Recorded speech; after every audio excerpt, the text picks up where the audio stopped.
বিছানায় বসে ভুলেও খাবার খাবেন না, খেলে তিনটি বিপদ আপনার সংসারে চলে আসবে। এটা আমরা অনেকেই জানি না। বিছানায় যেখানে আমরা ঘুমাই, যেখানে স্বামী স্ত্রী একসাথে থাকে, একসাথে মিলন করে, এই জায়গাগুলোতে আপনি কখনো খাবার খাবেন না, তাহলে আপনি বিপদে পড়ে যাবেন। কেননা শয়তানের বদনজর লেগে যায়। বিছানায় যেখানে আমরা রেস্ট করি, যেখানে আমরা শুয়ে থাকি, স্বামী স্ত্রী একসাথে ঘুমায়, একসাথে একেবারে বিশেষ সময় পার করে, এই সময়টা কিন্তু জিনজাতি কিন্তু আমাদের সব জায়গায় থাকে। এই বিছানায় যখন আপনি খাবার খাবেন, তখন জিনদের বদনজর আপনার লেগে যেতে পারে। এক নাম্বার যে সমস্যা হবে সেটাই হচ্ছে আপনি জিনদের সমস্যার ভিতরে পড়ে যাবেন, আপনার রিজিকের ভিতরে বরকত কমে যাবে।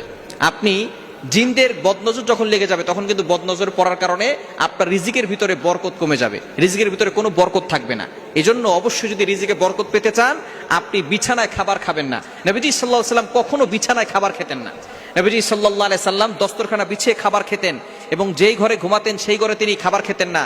তিনি পাশে একটু আলাদা করে, আপনি ফ্লোরে খেতে পারেন, অথবা আপনি ডাইনিংয়ে খেতে পারেন, অথবা আপনি অন্য একটা রুমে খেতে পারেন। নবী সাল্লাল্লাহু আলাইহি ওয়াসাল্লামের সুন্নাতকে বাস্তবায়ন করার জন্য আপনি নিচে বসে খেতে পারেন দস্তরখানা বিছিয়ে, এটা খাওয়া সুন্নাত। তবে আপনি যেখানে ঘুমান সেখানে আপনি খাবেন না, এটা কিন্তু নবী সাল্লাল্লাহু আলাইহি ওয়াসাল্লামের সুন্নাত নয়, এটা সুন্নাতের বিপরীত কাজ। এজন্য এক নাম্বার হচ্ছে আপনার রিজিক কমে যেতে পারে, জিনদের বদনজর লেগে যেতে পারে। দুই নাম্বার হচ্ছে যে যারা বিছানায় বসে খাবার খায়, তাদের অসুস্থতা সব সময় লেগে থাকে। অসুস্থতা কখনো যায় না, জিনের বদনজর লেগে থাকে। একবার স্ত্রী অসুস্থ হয়, একবার স্বামী অসুস্থ হয়, একবার সন্তান অসুস্থ হয়, একের পর এক অসুস্থতা লেগেই থাকে, তারা কখনো সুস্থ হয় না। সুতরাং এটা নজর লাগার কারণে তারা অসুস্থ হয়ে যায়। এই অসুস্থতা কিন্তু সাধারণত দেখা যাচ্ছে যে আপনার চিকিৎসার মাধ্যমে সারে না। অনেকে দেখবেন মারাত্মক ধরনের অসুস্থ, বিছানা থেকে উঠতে পারতেছে না, অনেক টেস্ট করাচ্ছে, কিন্তু কোনো ধরনের কোনো টেস্টে পরীক্ষা পাচ্ছে না, ডাক্তার কোনো রোগই ধরতে পারতেছে না, কোনো রোগই নাই। এগুলো হচ্ছে বদনজরের সমস্যা, জিনের সমস্যার কারণে কোনো রোগ ধরা পড়ে না, কিন্তু আপনি অসুস্থ, আপনি লড়তে পারতেছেন না, উঠতে পারতেছেন না, উঠলে বসতে পারতেছেন না। এই ধরনের সমস্যাগুলো বদনজরের কারণে হয়, জিনের আসরের কারণে হয়। এজন্য বিছানায় বসে খাবার খেলে আপনি অসুস্থ হয়ে যাবেন।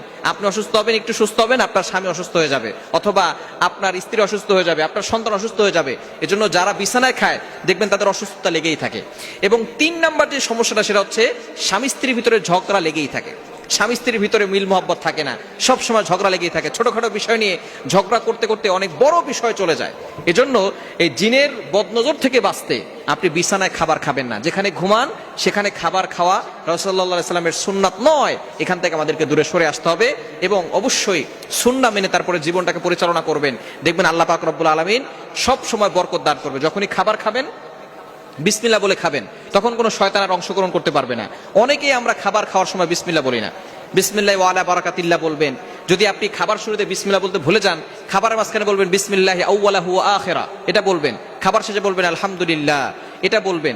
আপনি যদি এগুলো পড়েন, বিসমিল্লাহ বলে খাবার শুরু করেন, তাহলে শয়তান সেখানে অংশগ্রহণ করতে পারবে না, এবং আপনার খাবারের ভিতরে বরকত হবে, এবং রোগ প্রতিরোধ ক্ষমতা বাড়বে। ওই খাবার খেয়ে আপনি ইবাদত করে মজা পাবেন, কিন্তু যখন বিসমিল্লাহ বলে না, তখন খাবার খাওয়ার পরে শরীর ছেড়ে দেয় এবং শয়তান তার ভিতরে বাসা বাঁধে, যার কারণে সে অলস হয়ে যায়। এজন্য এই বিষয়গুলো খেয়াল রাখবেন। যদি সংসারে সুখ চান, শান্তি চান, তাহলে অবশ্যই নবী সাল্লাল্লাহু আলাইহি ওয়াসাল্লামের সুন্নাহকে বাস্তবায়ন করেন, তাহলে দেখবেন জীবনে সুখ আসবে, শান্তি আসবে।